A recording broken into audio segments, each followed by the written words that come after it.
Yo, it's part 2 of our top 50 list. We're at the end of it, the pointy end, but Dools just roll the intro.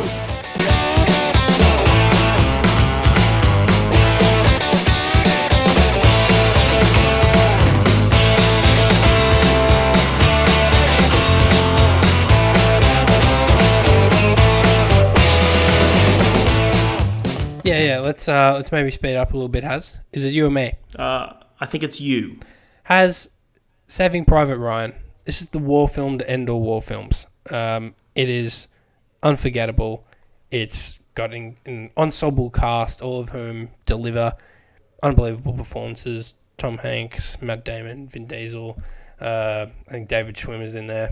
I'm definitely missing some bigger names. Is David? I don't know why David Schwimmer fucking floated to the top. Giovanni Ribisi is also incredible in it. Yeah, I have no fucking idea where David Schwimmer just popped up there. David Schwimmer's not in the movie. No, he is in it. But is he? Yeah, or is he a captain? He's in it. Yeah, he's in it like very briefly. And he's pretty much Ross if Ross was at war. So I don't know why it's not exactly the best performance, but it is just. I mean, it's a brutal and gripping war film, and of course, everyone just remembers that that scene where they're storming the beach, and I mean that's some really visceral and unnerving stuff, and yeah, it is like you want to see a hell of a war film, that's where you go. Absolutely. Dools, on my list is what I think is the greatest horror movie of all time for me, Scream. I think Scream, it's not really... It is horror, what? But it's not horror. What? Oh, you think it's the best of all time? The best horror film of all time? I didn't know that. One of my favorite. Oh, wow. One of my favorite. Yeah. One of my favorite. Yeah, absolutely. It's horror, but it's not horror, but it definitely is horror. Let me explain that. It invented horror parody. So it's making fun of every stereotype in horror films that we come to see and come to be tired by and hate that all these slasher movies have, like never say I'll be right back, never have sex, and etc. etc. He has all these rules in it. It really just it breaks the fourth wall, and it does it beautifully, and it satirizes the entire genre as a whole and does it perfectly. Also, quick shout out to the marketing campaign that marketed it as Drew Barrymore was starring in it, and that's how it got asses in seats, and then they killed her within 5 minutes. Beautiful. Yeah, I mean, if you watch that today, that might not mean much, but I mean, yeah, she was like a huge star back then, and yeah, she was one of those just big name actresses. And they killed her within 5 minutes. Yeah, that's funny. What have you got, Dools? We're coming back to the man himself, Mr. Marty Scorsese. Maybe I still go back and forth as to whether I go back and forth with a handful of these films as to whether it's my favorite or not. But The Departed, of course. Departed. You have stellar performances from Leo once again, Matt Damon, Jack Nicholson, and other supporting characters like Alec Baldwin, Mark Wahlberg, Vera Farmiga, something. Yeah, she's in the Conjuring films. Vera Farmiga. This is just a classic. Like, this is more of a modern mobster film, more of a film about undercover cops, undercover criminals, and a bit of cat and mouse. Who's the rat kind of film, and you have Jack Nicholson as this Irish mob boss who's just so good, man. I think this is like one of his last big notable performances. He's been pretty scarce since, but it was great that we got this out of him before he entered the twilight of his career. And again, of course, like just this you have Leo and Matt Damon's character who are on opposite sides of a coin, an undercover cop and an undercover criminal, kind of like who are both unknowingly chasing after one another, trying to, racing to find one or the other and get to the bottom of who's the rat. And yeah, I mean, it's such a tense film. It has some shocking moments, especially with Leo's character towards the end. And the police captain. Oh Christ Almighty! Alec Baldwin? No. Oh my God, Alan Arkin? Was it Alan Arkin who? No, wasn't it? Oh my god! Hold on. It's Charlie Sheen's Martin Sheen. Martin Sheen. Martin Sheen. Yeah. Sorry, I get them This confused is like sometimes. the police captain. Yeah. So I mean, yeah, The Departed. I fucking love it. It's a beautiful, beautiful film. Nice, Tools. Nice. I want to say a couple words, Tools. Are you talking to me? Because Taxi Driver is on our list, Tools. Taxi Driver is my favorite Scorsese film. I fucking love it.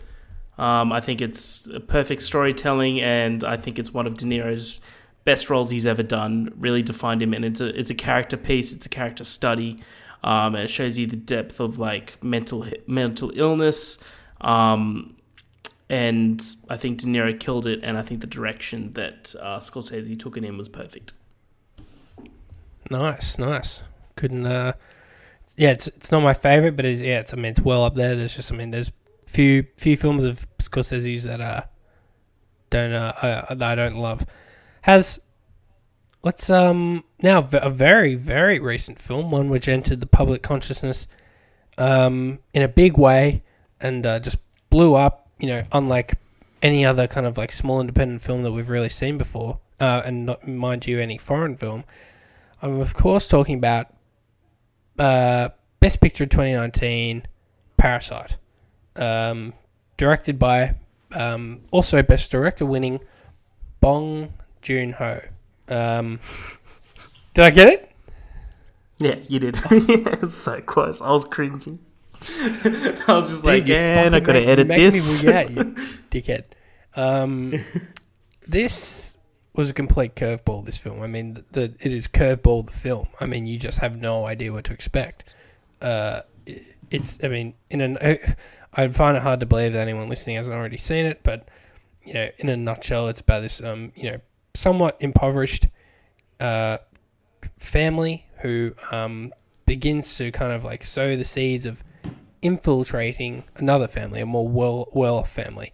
And, hence the name Parasite, but of course that, you could look at either way as to who are the true parasites of the film, and it's definitely, has a lot of interesting social commentary above all, and, about, classism and, just things of that nature and how we treat one another. And, man, I've never seen a film like it before, and, it's definitely going to be one that I'll watch, many more times over the years, and I'll be watching with great interest what this director does next. So, yes. You also loved Parasite as well, I'm sure, Has. Loved it. I think it deserved Best Picture, and I won some money because I won Best Picture. So, whoa. Parasite's brilliant. I'm going to go with Michael Mann's Heat, Dools. Nice. The best 3 hours, the quickest 3 hours in any film, I think, ever. I think the tension between Al Pacino's character and Robert De Niro's character is beautiful, and they have one of the best scenes in history when they both know who's good, who's bad. They both know who they're up against, and they go have a coffee together, and it's so tense. But they just show how much they respect each other. One of the best scenes in movie history, easily. When it comes time between you and some poor son of a bitch wife that you're going to make a widow, brother, you're going down. So good. So good, Dools. Pete's one of my favorite movies of all time. Good pick. Has. I'm coming back to the Scorsese yet again. And this isn't even his last time on this list. I'm that much of a fan. As I'm, of course, talking about The Irishman. Now, you just said... Nice, I just raised my eyebrows at you saying the quickest 3 hours in a film, because I actually might attest that The Irishman could compete on that front. I think, we both agreed after walking out of this film that it just flew by. It is beautifully paced, and to all the fucking whingers who say they had to watch this over a few weeks, it's like... You're a fucking hypocrite, and you know it because you binge Netflix series all the time. All right, so you can sit down for more than half an hour longer than you can Endgame. Sit down for more than 3 hours. I know you can. You fucking liars. Anyway, this is just You're right. an epic film in every sense of the word. It spans decades over this one man's life, and what I really appreciate about The Irishman is that, while films that we've mentioned of his already so far. The Departed, Wolf of Wall Street. They kind of like show the fun side of things. Departed. When you am I saying it like that, or are you just fucking with me? No, sorry. Every time it just brings it to mind. That's my bad. Continue. It's not like anyone in the film actually says the word departed. I don't know where you're getting this from. It's how Mark Wahlberg says it. When he was talking about, there's this clip of when he's talking about, he's in interviews. Just shut the fuck up. So, You continue, what this film, how this is, set apart from the rest of Scorsese's filmography is, his other films kind of like paint gangsters and, just that life in general in a bit of a fun light and a forgiving light. It's just, they're a bunch of mobsters having a bit of fun. How cool is this? This film does that for a little bit, but then it quickly shows the other side of that coin, which is, no, this is a pretty dark life. Your family grows to resent you. Your friends grow to resent you. And, if you haven't lost them already along the way, and you really see in this man's journey, Frank's, I think Sheehan's journey, I could be getting that wrong, but De Niro's character, how, what I'll look it up. The path that he chose, the kind of life that he chose, how it, alienated him from the people who mattered to him most over the years, and just those poor decisions he made. And man, it was really depressing to kind of see that new take, and but it is the more realistic approach to those kind of films. And for anyone who might say that Scorsese glorifies these kind of figures, well, watch this film and say that, because if anything, it is a scathing indictment of those kind of people, and says that crime never pays, that kind of thing. Like, I mean, that is truly the essence of that film. And I love it. Nice, Dools. Nice. I'm quickly changing my next one. Whoa. To this. Would you replace it? So I originally had a family-friendly film. Absolutely, it's a great film, but a film that I think had so much pressure on its shoulders, Dools. Had so much riding on it, that had 22 movies leading up to it, Dools. 21 movies leading up to it, Dools. For all this to lead up to a point called Avengers Endgame. Whoa. And to absolutely deliver in spades is such a monumental task. And I think that the Russo brothers did it beautifully. They set it up perfectly in Infinity War, and I think they absolutely took it home with Avengers Endgame. Yeah. Had some of the biggest highs of the entire series, entire MCU. It had some of the biggest lows of the MCU in terms of like heartfelt scenes.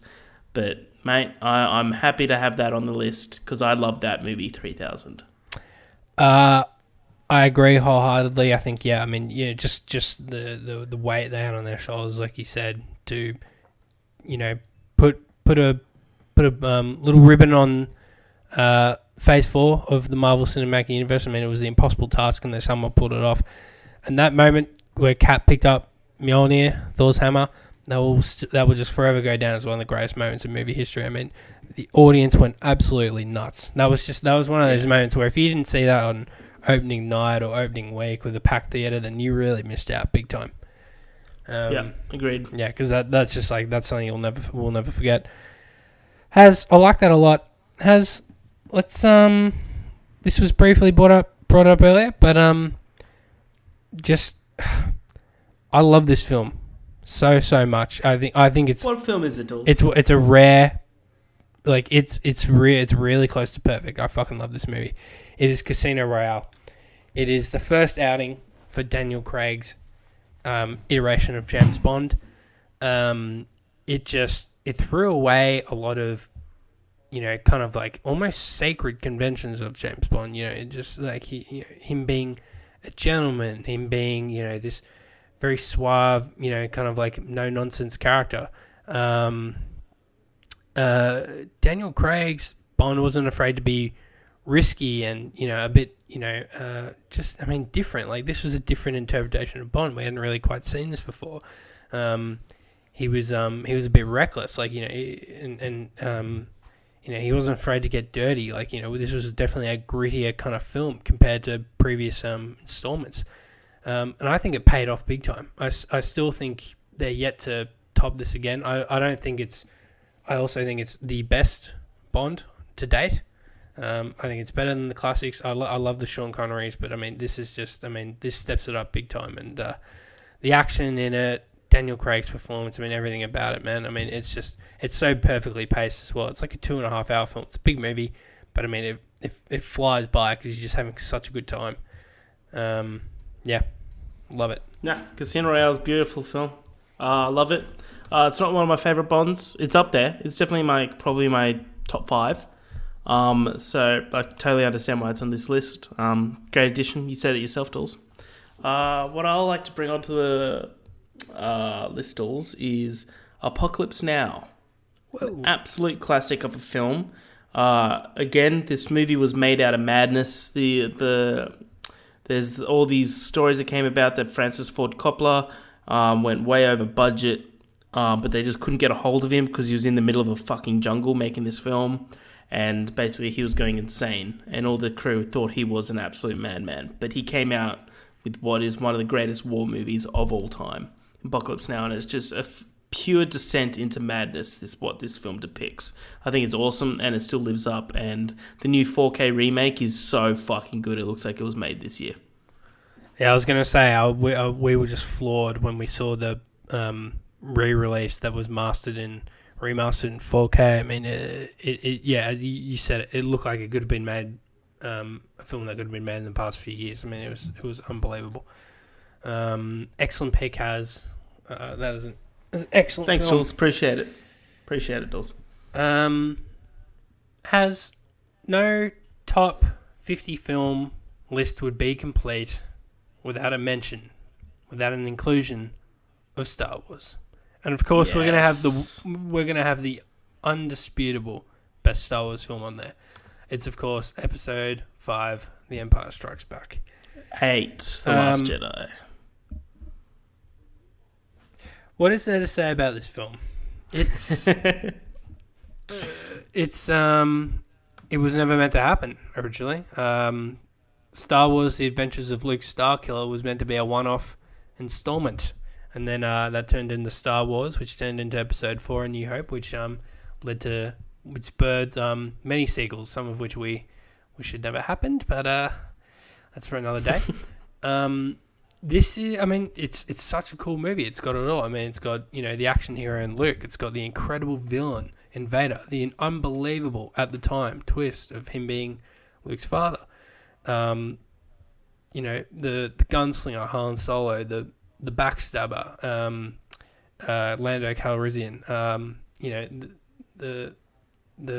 was gonna say damsel in distress, but she's not in this one. But you've got nah, she's a warrior. The crafty princess Leia Organa, and of course the two droids who are just the good old reliable droids, C-3PO and R2-D2. I mean.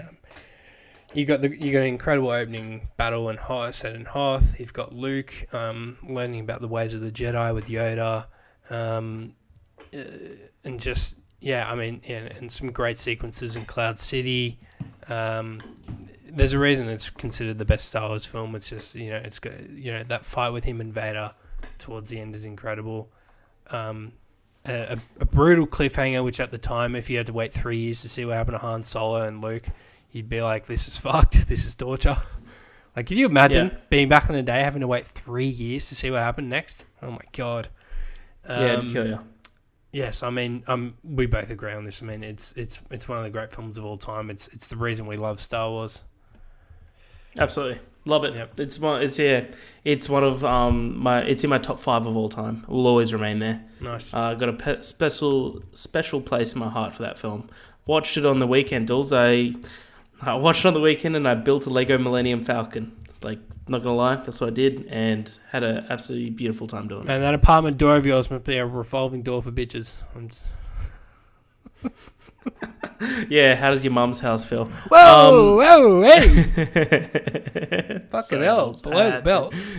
Yeah. Sorry, Dulls, but on that, let's bring some Stanley Kubrick into the fray. Oh. I'm going to bring The Shining on board, one of the best horror films of all time, but it really just boils down to Jack Nicholson's performance as Jack Torrance. One of the most perfectly casted roles in history, and I think he absolutely nailed it. Again, atmospheric horror. This is where it does it beautifully. The whole Overlook, the Hotel of the Overlook, so eerily empty, but it's just so well done. I love that film so much. Yeah, another one we saw recently in cinemas as well, because they I think they re-released it to celebrate the Doctor Sleep, the sequel, and yeah, I mean just seeing that again, and Jack Nicholson's performance here, where he's come on, give me the bat, Chili, as he's coming up their steps. I mean, just, oh my god, I mean he's a proper nut in that film. He's so good. I love that delivery of the line where he's like, "I'm not going to hurt you. You didn't let me finish. I'm not going to hurt you. Yeah, you I'm just going to bash your brains in. I'm just going to bash them the fuck in." It's so good. We're almost crossing 2 hours, Dools, so I feel like we should just do some speed rounds until we get to our top couple. Alrighty. We probably should have done the best ones at the top then, because we're just going to speed through some of the best ones now. No, we'll spend a bit on the last couple. As one, I mean, would be insane to leave this out. It's of course the mother of all mobster films. Well, that's kind of ruined the lead up, hasn't it? Because now I'm just saying the exact opposite of that. It's The Godfather has Al Pacino as the up and coming Don Corleone, who his predecessor played by the great Marlon Brando. I'll make you an offer you can't refuse. It's an absolute spectacle of a film. It's an epic film. It kind of set the table for what would be, many other incredible mobster films to come. I think definitely you would have to say inspired Scorsese and many other directors.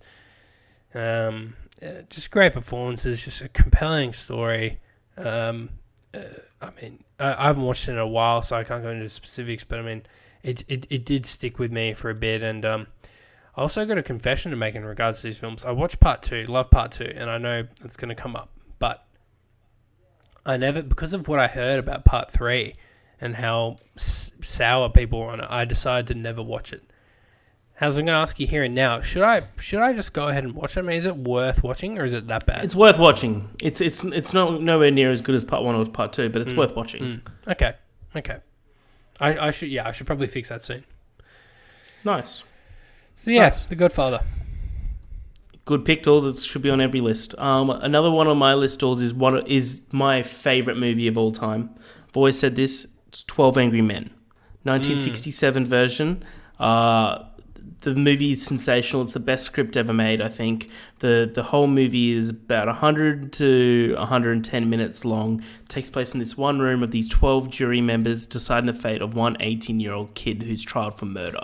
They're in a state where if the kid is guilty because he's legally an adult, he'll be put to the chair. 11 of them think he's guilty, but one is just not sure. It's not saying he's innocent. He's just not sure, and he's not willing to kill a kid without being 100% sure that this kid is guilty of murder. And it's all about just the whole movie's conversations, and I think it's brilliant. I still need to watch this, admittedly. You've always said for a long time it's your favourite film of all time, so I gotta rectify that. Sounds great. Yeah, I didn't realize it was so short and all set in the one room. I knew it was a courtroom drama, but I didn't realize it was specifically about the deliberation with the jurors. Yeah, it's all in this one. It's because they're all like it's back in the day. There's no aircon or anything like that, and it's literally everyone's in a fucking boiling hot room. No wonder they're angry. Then that makes sense. Yeah, exactly. Cool. That sounds awesome. I gotta definitely get on that. Has back to the big dog himself, Chris Nolan. One of my absolute favorites of his, just a mind-boggling journey of a film, Interstellar. I love this film, man. It's an epic adventure into space, which is backed by real theoretical physics. Like everything that happens in the film is theoretically possible, and that is just mind-blowing because some incredible stuff happens. I mean, the journey to Miller's planet and the time dilapidation, time could be messing that word up, but just everything that happens. The exploration for a new settlement for humanity, and the race against the clock. I mean, it's something that the human race will undoubtedly face. In this life, in our generation or the next. So it's a very real kind of film. It deals with real issues, and and it's all bolstered by incredible performances from Matthew McConaughey, Anne Hathaway, Michael Caine, Jessica Chastain, and Casey Affleck. Just an incredible cast and an incredible plot, and just it's Chris Nolan at arguably his best. I think there's one more which just tops it for me, but it's probably my second favorite film of his by a hair thin margin. Yeah. Yeah, I love Interstellar. What comes to mind of like one of the most epic scenes is the docking scene, where I think it's one of the best lines. I'm not sure if he wrote it, but one of the best lines is like, "Coop, that's impossible." He's like, "No, it's necessary." Yeah, it's such a good line. Great inclusion, Dools. Next point on my list is one of Hitchcock's best films, Rear Window. Dools. Rear Window. Rear Window has been done time and time again about a man that's isolated to his apartment, and he starts watching his neighbors from afar, and he finds out that one of his neighbors is a murderer. Events unfold after that. I think it's really well done. Jimmy Stewart plays the main character, and he's so good. If you haven't seen Rear Window, absolutely go see it. It's one of my favorite movies of all time. I like that pick, Has. I'm also a big fan of the Cock. He's a hell of a director. I don't know. Why did I just demean the man like that? He's dead, Dools. Has this... I mean, we're just getting into classic territory at this point. I mean, these are all just films that, if you haven't seen, then you might have a mental defect. Just throwing that out there. Of course, from 1994 again. I think it's actually a year that just had a lot of incredible films. I have The Shawshank Redemption. What is there to say about this film? This journey of Andy Dufresne, an innocent man wrongly imprisoned for the murder of his own wife, who grits his teeth throughout years of just persecution at the hands of prison guards, the ward, and and other fellow inmates, but bears the brunt of it and comes out on the other side. What's that line from Red about Andy Dufresne, the only man to crawl through shit to be clean on the other side, something like that. I think I'm having to paraphrase there, but I mean that is truly his his journey in the film summed up in that line from Red, played by Morgan Freeman. Get busy living or get busy dying. Yeah, and I mean, it's such an inspirational film. It's such a gut-wrenching film with incredible performances. And, surely everyone's seen this film at this point. I mean, it's you don't need a picture. Yeah. So, I mean, I love it. I just, it's a cliche to have it in there as your favourite. It's one of your favourites, but, I mean, you got it because it's that good. Absolutely. I think it's still great work, Tools. Good work. But absolutely. Next one on my pick, we're getting to the pointy end of this, is what many people regard as Hitchcock's best film, which is Psycho. Absolutely, it's a masterpiece of a film, masterpiece in storytelling, and the twist of Norman Bates killing his own mom and that he's actually the mother is still one of the best twists in history. I love the story of opening night of the film, of the famous shower scene where Norman Bates kills the main woman. Can't remember her name on the top of my head, sorry. He's standing outside the theaters. He exits the theater, stands outside, and is dancing to their screams. There's that story of him. I thought that was awesome. But Psycho's a masterpiece and will always be remembered as such. That was it was the first Hitchcock film I'd ever seen, and God, I think my dad let me watch it when I was like, barely 10 years old, and fucking, had a good string of nightmares that week. But no, it's just a remarkable film. I've got actually, now that I see, 2 Tarantinos in a row now, but I mean, we love the man. Coming in at no, they're not ranked. I was going to say coming in at what number, but I've got here Pulp Fiction. So again, another product of '94, great year. This is arguably what really put him on the map. He had Reservoir Dogs, which a lot of people loved, but I guess didn't exactly make him mainstream. But it boosted him enough in the industry. It was enough of a signal in the industry to put him on people's radars, and got him some great actors to work with him on this one, and the end result was just nothing short of a masterpiece. You have Sam Jackson, John Travolta, Bruce Willis. I think Ving Rhames, if I'm correct, I think is the one of the crime bosses. Marcellus Wallace, yeah. Yeah, and Marcellus Wallace. Uma Thurman, of course. The unforgettable dance scene at the club. Yeah. Followed by a fucking OD. As they always are. Sorry? As they always are.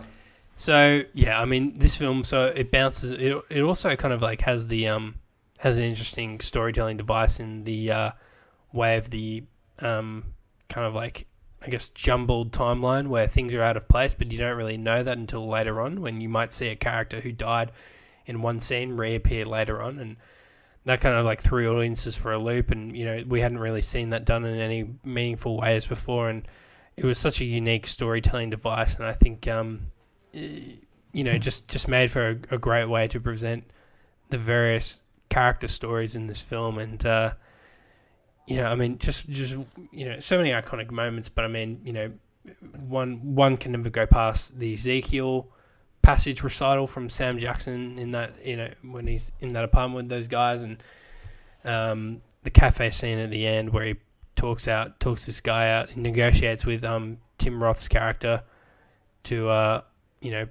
not rob him. And I mean, there's so many more. Bruce Willis entering the Gimp dungeon. I mean, there's just so many moments. It's a fucking hell of a movie. It is Tarantino through and through. I mean, it's arguably his best work. Yeah, absolutely, Dools. Absolutely, can't agree more.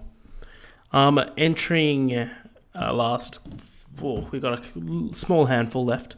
One of my all-time favorites is Willy Wonka and the Chocolate Factory. This has a very sentimental moment in my heart. I think it still lives up. Gene Wilder absolutely embodies the role of Willy Wonka. And yeah, no, I think that movie is exceptional. If you haven't seen it, like, what are you doing with your life? But go see it. Couldn't agree more, Has. You're, of course, referring to the Johnny Depp version? No, that's Charlie and the Chocolate Factory. I'm talking about Willy Wonka and the Chocolate Factory. Is that the difference? I actually legitimately didn't know that. Yeah, get your shit right, Dools.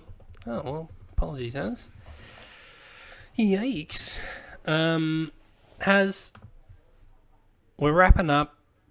I've got yet another Tarantino, as I teased. Now, I go back between this one and Pulp as to whether it's my favourite Tarantino or not. I'm, of course, talking about Once Upon a Time in Hollywood. I was just utterly mesmerised by this film when I first saw it in cinemas last year. It was a very more, I guess, tame affair for Tarantino. We didn't have, constant action and gore and just, nuttiness on the screen at every turn. It was more of it felt like Brad Pitt's character, Cliff Booth, was just taking us through, it was like a story of, it was like, we were just like dropped in the middle of a point in his life where, and we're just seeing things through his lens, like, old Hollywood, late 60s, 2 struggling actors kind of like struggling to adjust to a new era. And, we're seeing the fallout of, two actors trying to navigate a somewhat different Hollywood. And all the while you've got in, a backdrop of Sharon Tate and her blossoming career, and Manson and the Manson clan kind of like scheming in the background as well, and it's just such an interesting combination of story threads and performances. I think I often think of Leo's performance when he's on the set of a show within the film, and for a second I was sucked into Leo's performance on this fake TV show in this movie that I forgot I was watching a movie. I thought I was watching this show. Like, I legit was like, oh yeah, so what's going to happen next with Leo's character in this thing? And then he goes back to his trailer and I'm like, oh yeah, we're in a movie. And so I mean, I was just that's a credit to Leo's performance, but also Tarantino's writing, which is always bar none just some of the best in the industry. So yeah, I really felt like a really good film will make you feel like you're there and you're like almost experiencing it. You're not just watching it. And I really felt like I was in late 1960s Hollywood in that film, and the soundtrack as well is unbelievable. Yeah, nice, Dools. Nice. Great film. Another one on my list, Dools, coming up to the pointy end again, is The Blues Brothers. Blues Brothers will always be one of my favorite all-time films. It's in my top 5 for a reason. I just love it so much. I think it's one of the funniest movies ever made for me. I watch it every single time, and it keeps getting funnier and funnier. And every song is an absolute banger. I think they're awesome. I love The Blues Brothers so much. Nice one. It's a good movie. Great movie. Haz, do you want to do your next one? Because I actually want to leave my top one for last, because I think we can maybe have a slightly longer discussion on that one, the two of us. Well, if we leave it for last. Yeah, sure. No Country for Old Men is my next one, Dools. I think this is one of my favorite books of all time, written by Cormac McCarthy, and this is one of the most powerful films ever made, I believe. You don't know who's a hero or who's a villain. The movie, in essence, is about consequences, and it also has one of the most gripping, intense scenes ever made, which is of course the coin toss gas station scene in No Country, which is it's such a fantastic film. Coen Brothers' best film for me to date. Absolutely adore this film. Deserves Best Picture. You say you don't really know who the hero or villains are, and while Josh Brolin's character is morally grey, I mean, I feel like it's overtly obvious that Javier Bardem's character is a fucking villain with that haircut and that silenced shotgun. Yeah, but they're both. I'm saying that everyone's bad. Yeah, basically. Yeah. Like that, there's no like clear. He's the hero. He's the villain. Like Josh Brolin literally said, like Anton Chigurh is just like, if you just give yourself up, I'm not going to go for your wife. He's just like, fuck you, I'm going to kill you. And it's just like, all right, well, you had a chance to save your wife. He also stole money and like left a guy to die. And so there's a lot of things he does. It's so morally grey. It's all about consequences. Yeah, no, definitely. And of course, Tommy Lee Jones not being able to catch him in the end and kind of giving up is indicative of the title, being that he's an old man and this is no country for him. That's of course what the film's about, Has. Yeah, fuck it. He's the hero. Tommy Lee's the hero. Summed up. Love it. Has as we fast approach the finish line, one would be amiss to not make mention of arguably Scorsese's magnum opus, Goodfellas. So I gushed before about The Irishman and how I think it was a fresh take on the mobster story, how it wasn't all, sunshine and flowers and sunshine, and how there was a darker side to those stories, and there were consequences to the actions of these people, the really depraved actions of these people. But an Irishman delivered that to us. But on the other side of that coin is Goodfellas, which shows us how fun that shit can be, and how cool mobsters are, and it's like damn, this shit's awesome. And you just got badass motherfuckers in the way of De Niro, Joe Pesci, of course, and oh my goodness, the main dude, who's the main dude in Goodfellas? The actor's name? Oh, fuck me. It's the... Yes, he's been relatively off the radar for a while now. no. It's... Holy shit. I know him. I know. I know this... Oh my god. It's Ray Liotta. Ray Liotta, Jesus Christ. Christ. Where the fuck is he been? Alright, so, yeah, I mean, everyone knows Goodfellas. Funny how it's just an incredible film. I mean, it's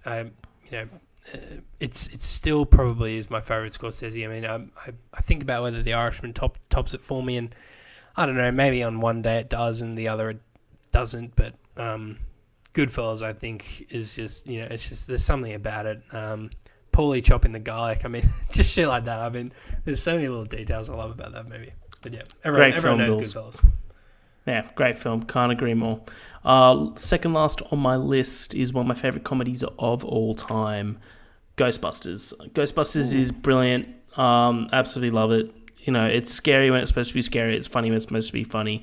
Lead characters all exceptional, with honourable mention to one Bill Murray, of course, as Venkman. And why they do it right is that they don't film it as a horror film. They don't film it as a comedy film. They film it as a disaster film. And that's what really set it apart from comedies around that way. And yeah, it's a disaster movie that's funny. Nice. Yeah, it is. It's a unique film in that sense. Now, this is a film that might be my favourite of all time, but probably in the last decade is. This is, and it's funny because this, while I like the original, it's not necessarily one of my favourite films. I think it's really good, but nothing about it, strikes me as anything incredible. So I'm talking about Blade Runner 2049. I watched it again recently, and I mean, it still just blew me away. I mean, it is like, I talked before about how Once Upon a Time feels like an experiential film, how it draws me in, and it's giving me an experience instead of I'm feeling like I'm watching a movie, it feels like I'm there. That's what this film did when I watched it for the first time. I felt like I was transported to this futuristic city. I'm following Ryan Gosling's character on this journey. We're learning things at the same time as him, how, the curveball that he thinks he's this chosen one. At one point he thinks he's the offspring of a human, a replicant, the first of its kind. Discovers, no, we're not. We're just another pawn in this grander scheme of things. And, the return of Harrison Ford's character, Deckard, was, really well handled. He didn't feel forced in or anything. I mean, yeah, Ryan Gosling's performance is just really good. I mean, he's this replicant who kind of is crippled by his own kind of like consciousness, and is like, finds himself questioning things at every turn. But I think it's fascinating how the fact that he even could question, the things that he does to begin with, as to whether he, really is a replicant or not, despite the answer not being the one that he looked for and hoped for, the fact that he even contemplated those things to begin with, I think tells me that, there's more to these machines than we think. And I don't know. I mean, it's just such a fascinating film, and I mean, visually, it's still one of the most impressive I've ever seen. I mean, it's cinematography from Roger Deakins, who's done 1917, Prisoners. Yes, some incredibly visually stunning films, and I don't want to butcher his name, but Denis Villeneuve, I think. It's close enough. There you go. And he's of course done Arrival, Prisoners, Sicario, and the upcoming Dune, which we're both extremely excited for. So I mean, the film was incredible. It's a 10 out of 10. Nice, Dools. Before we get to our last pick each, should I read out the last email that we have? Yes. All right, it's a bit lengthy. All right, so bear with me, okay? This is from one Miles. Listener Miles, Dools. Listener Miles. He says, "Hello, Mole Cops. My all-time favourite 6. Didn't ask for 6, but my all-time favourite 6, no particular order. Number 1, 500 Days of Summer. I've adored this film from my very first watch of it. Have watched it at least once a year since it came out and always seem to take something new out of it. It's simply brilliant. Number 2, he said some more, but I'm just cutting short. I'm paraphrasing here. I'm sorry, we're at like 2 hours, 20 minutes. I'm starting to get fatigued. I'm sorry, Miles. Number 2, Nick and Nora's Infinite Playlist. Basically, it's 500 Days of Summer, but the coming-of-age version. Sweeter story and even better soundtrack. Nice. Number 3, The Terminal. This movie is either a comedy or a tragedy/drama, and I love that there's no right answer. For me, it's a laugh out loud, hilarious, but in the sweetest, most heartwarming way. Tom Hanks' character is the epitome of optimism, hope, and everything that is right in the world. Number 3, The Dark Knight. What I wouldn't give to see this again for the first time. Its epic twist, the ambient music from Zimmer, the quotes.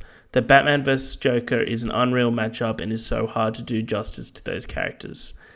But everyone from Gary Oldman to Michael Caine comes to the party and helps Bayer and Ledger pull it off. Number 5 is The Avengers. Unthinkable for the time, the fact you did 5 movies and brought everyone together in a connected plot of beloved characters, Hollywood A-listers, and then spawned them off to another 20 plus movies. Endgame, Infinity War, Civil War, etc. all built on what the original Avengers had successfully done, and there is a reason for that. Number 6, all 3 Lord of the Rings movies. Oh, right. Quote, never have so few done so much for so many, end quote. Churchill said that about the pilots at the Battle of Britain, but the same can be said for Peter Jackson and the cast and crew of Lord of the Rings. 11.5 hours or so, 3 extended movies, and yet every minute is so perfect. Honourable mentions, Love Actually, Avengers Endgame, Good Will Hunting, The Departed, Gladiator.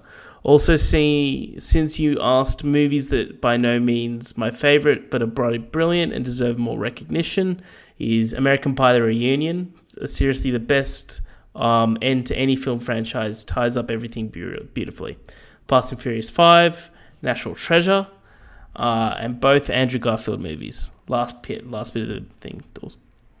And finally, I looked over some, quote, best movies ever lists to get some on here, and would like to point out some consistent entries that are overrated. You're going to like this, Dools. Oh, here we go. And should not be in the common conversation. Not saying they're bad, but they're no Step Brothers. Shutter Island, The Revenant, James, we can absolutely agree with this. James Cameron's Avatar. Obviously, the live-action Avatar was also bad, but this is commonly accepted to be great when it's actually not. There Will Be Blood. Does he think they're related? No, he's saying like he's just having a joke, yeah. I think. There Will Be Blood, Pan's Labyrinth. Whoa, Pan's Labyrinth and There Will Be Blood are brilliant. And Spirited Away. Spirited Away is great as well. What are you talking about, Miles? Anyway, lads, congratulations on episode 50. All the best. Thanks, Miles. Appreciate that. Yeah, a little unorthodox having 6 in there. Technically 8, but we'll allow it just because you've already read it. So there's nothing we can do now. I can edit it, but I'm not going to do that. We all know you're not going to do that. This is a nearly 2.5 hour long podcast. So, yeah. Good God. My last movie on my list, Dools. Go, it has. Last one in. Is one of my favourite movies of all time. I watched it again last week. It is absolutely perfection. It's Whiplash. Damien Chazelle's first film. The script is perfect. The acting is perfect. It builds so much drama and tension every single scene. J.K. Simmons is the definition of captivating in this fucking movie. He deserves the Oscar he got for it. Whiplash is a perfect film. It is an exceptional film. Wow. Wowee. Yeah, if you haven't watched it, change that. Yeah, I agree. I mean, J.K. I'm still utterly mesmerized by J.K.'s performance in that film. I mean, it's like on another level. He's so in it, man. He's so fucking in it. It's crazy. I actually, from time to time, YouTube the scene, the fucking rushing and dragging scene, where he's like, "Are you rushing or dragging?" Like, oh, so you do know the difference. At the start, he acts like he's his friend, and he's just like, "Just try your best. Just try your best." And then he's just I'm like, sure he is, but he just has the shortest temper you will ever see. Yeah, it's beautiful film. Yeah, it's an incredible film. Has last and goodness me, definitely not least, I think I can say without a shadow of a doubt, and have been saying since I've seen it, probably my favorite film of all time, and I'll be shocked if this ever changes. But I'm just so in love with this film and everything about it, and The Rise of Skywalker. Where's the I can't seem to find the hang up button. Sorry. I'm talking about, and I'm sure people will worry that we might miss it, but I'm talking about Christopher Nolan's The Dark Knight. This is a 10, dude. It's how it is. It's a fantastic film. Before 2008? No, I don't think so.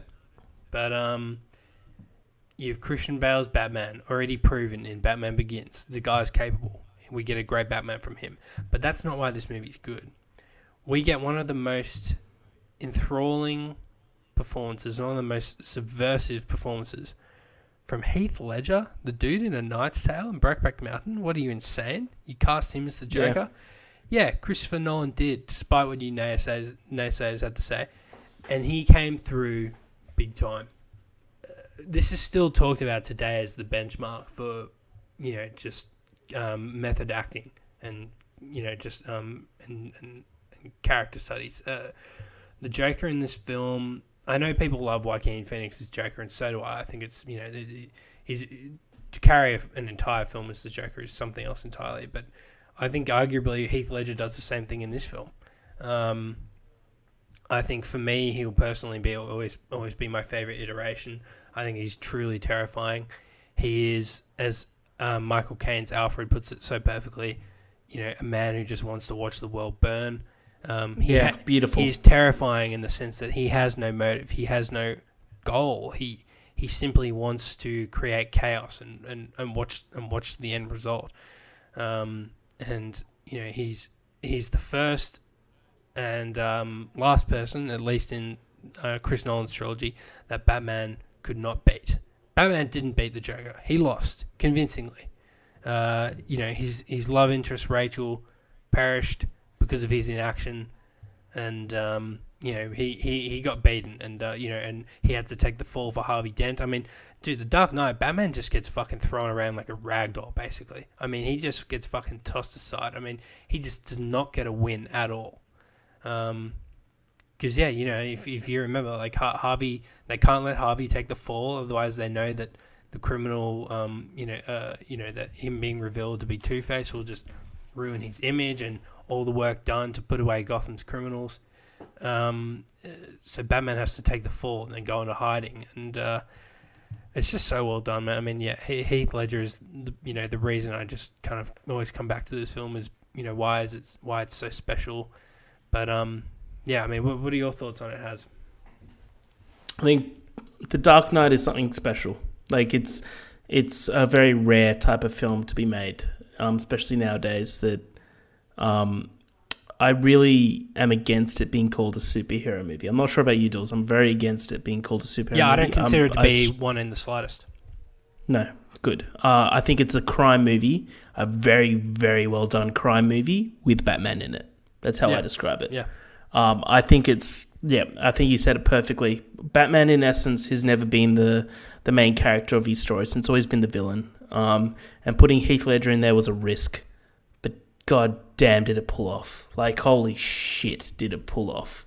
Like, could you imagine just sitting there as Christopher Nolan on the premiere night, waiting for the movie to start, knowing that you fucking nailed it? Yeah. Like, straight up. You're just sitting there with a smile on your face. You're like, something good is about to happen. I mean, I still think it was snubbed big time. I mean, the fact that it wasn't even nominated is still just a kind of... the Academy made the exception with Heath, but I mean, it still seems ridiculous to me that because Batman was in the movie, and you just know, dude, you know that they didn't include it because they didn't want the Oscars to start, like, including superhero movies. Like, it's the same... Iron Man came out, so I mean, if they put up Dark Knight, then people would be like, oh, well, if one superhero movie can be nominated, then why can't the other? And I truly believe that it was snubbed because of that reason, and they couldn't look past that. But I think if it came out again today, it would be included, and I think it would probably win regardless of what year it came out in. It's a timeless film. It's an incredible film. It's Chris Nolan's best work to date, in my opinion. God, I mean, I fantasize about him coming back in a few years' time to do another Dark Knight Returns type film with an older Bale and something like that. But I mean, I can dream. Yeah. Well, Dools, I feel like that's a good way to leave it. I agree, Has. That's the end of our list. We're 2.5 hours in. I'll be amazed if anyone stuck it out this far. Timo? Timo, is that you? Timo must be there. But Dools, here's to 50 more at least. Do you want to close us out? I sure don't, Has. I'm pretty fucking tired. Yeah, so am I. Thanks for listening to More Cops on Duty. Thanks for listening to More Cops on Duty. Thanks, Dools, as always. Fifth year time saying it. Thanks, Dools. Appreciate it. You're a good guy, I guess. I'm Harry. Yeah, word of the episode. Appreciate. Appreciate it, mate. I'm Harry. Dools is Dools. You are you. We're the More Cops on Duty.